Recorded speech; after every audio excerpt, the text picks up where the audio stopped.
Hey folks, Russ with Wrenching with Russ. Today we're going to show you how to change both of your camshaft position sensors. Yes, I said both. There's two of them on a Chevy Equinox. This is a 2013. This is good for 2013 through 15 that I think maybe even up to 17, but I know at least 13 to 15. So what we're going to do is the first thing we're going to do to locate them. There's one in the back right where my hand's at. There's one directly down there. It's got a 10 millimeter bolt. Right there it is. All you do is take the bolt loose. Bring your plug up with it, unsnap your little gray connector on the back, which is your safety connector, push down on it, it pops right out. That's the rear camshaft position sensor. And then you can see this one's pretty gunked up, and that's what we're dealing with. We had a GM code P0011, which indicated that these camshaft position sensors were bad. And I'm assuming, I haven't started the car yet, but I'm assuming that was because it was all gunked up with that residue. That was part of the reason why. So here's the part number. And again, the other one is in the front. I'm going to show you where that one's at. It's right directly below your fuel pump. What you're going to do is you're going to take the cage that's around the fuel pump.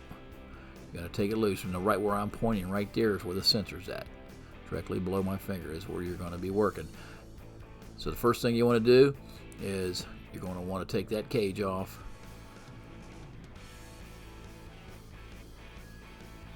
So what you do is there's a little red clip there. Slide that clip back. Make sure you don't go too hard with it. It's going to end up breaking it. It takes a lot of heat in that engine compartment. So just pop that backwards. And then push up with a little small screwdriver and it pops right off. So now you got your plug off. You're going to take this off the fuel pump. There's two bolts on the side. Everything on this is a 10 millimeter that we were working with today. So you take 10 millimeter bolts out of the top and the bottom, and then there's a 10 millimeter nut underneath, right where I'm pointing. So you take the two off the sides, and you take that nut loose on the bottom. Once you got your connector loose, get your top rail loose.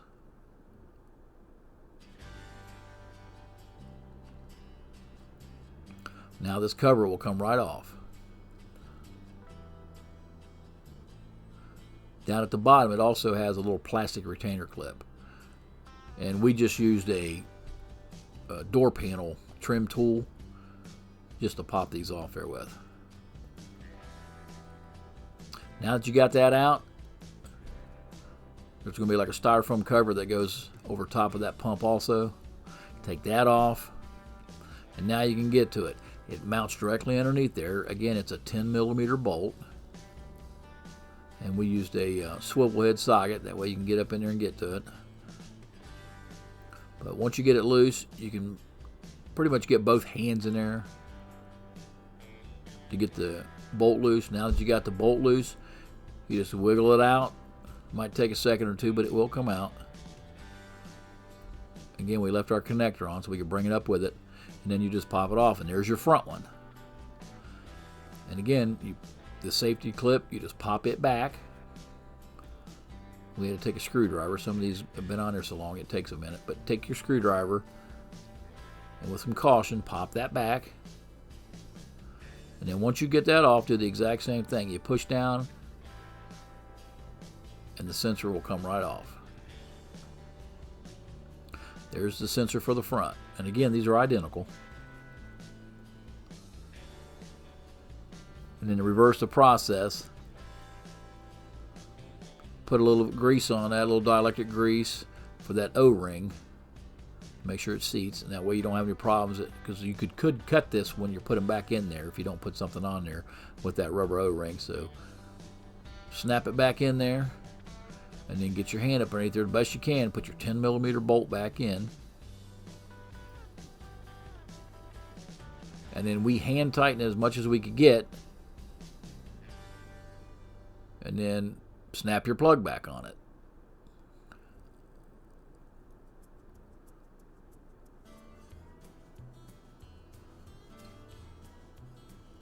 And now you got the front one done. It's going to be the same procedure for the back.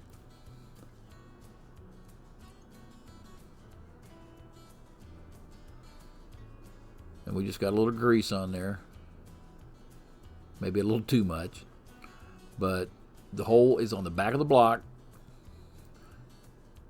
So you're just going to reverse the process, 10mm bolt. You put your sensor in, you got to do a little wiggling, get it up in there, and then put your bolt back in. And now that you got the rear one back in, you snap your plug on there, and then you begin to reverse the process of putting back your fuel pump cover.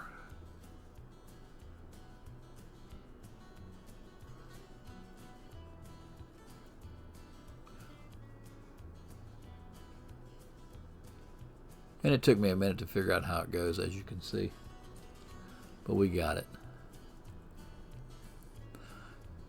So once you get it back in place, you're going to mount your two 10mm screws on the side. And again, most of this you can get to finger tight. So you're going to put your two bolts in.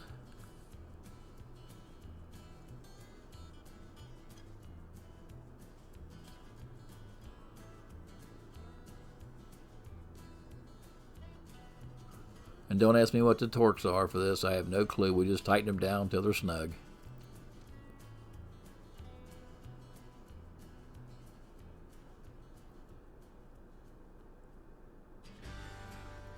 And then you got your 10mm bolt installed. Now you got your 10mm nut from underneath.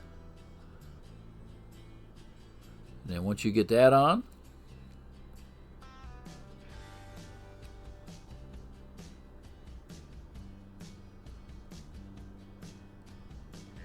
you snap your plug harness to your fuel pump back on,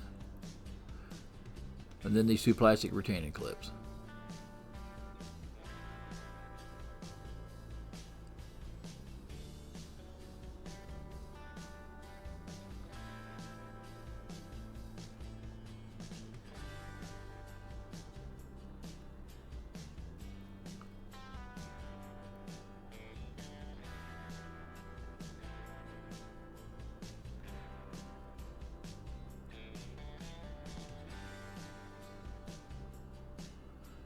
And then the last thing you got to